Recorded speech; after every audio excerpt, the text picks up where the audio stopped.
ঘরে বসে কিভাবে চাইনিজ স্টাইলে সবজি রান্না করা যায় সেটাই আপনাদের সাথে শেয়ার করবো। হ্যালো এভরিওয়ান, আসসালামু আলাইকুম।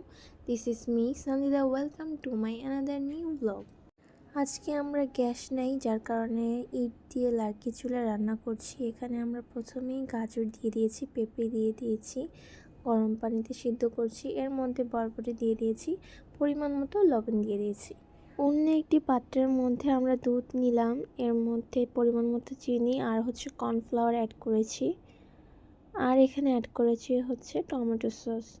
এই সবগুলো উপকরণ দিয়ে ভালোভাবে এটাকে মিক্স করে আমরা আলাদা করে রেখেছি। আরও একটি সবজি অ্যাড করা হয়েছে, ক্যাপসিকাম। সবগুলো সবজি সিদ্ধ হয়ে গিয়েছে।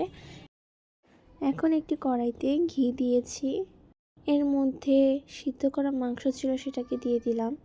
এর মধ্যে পেঁয়াজ কুচি, টমেটো কুচি, কাঁচামরিচ, সয়া সস অ্যাড করেছি। এখন এর মধ্যে সবগুলো সবজি দিয়ে দিয়েছি। পরিমাণ মতো লবণ দিয়েছি, গরম মশলার গুঁড়া, আদা রসুন বাটা অল্প পরিমাণে, আর ওই মিক্স করা দুধটা দিয়ে দিলাম। এই তো নাড়াচাড়া দিলে হয়ে গেল আমাদের সবজি। এখন এটাকে সার্ভ করছি।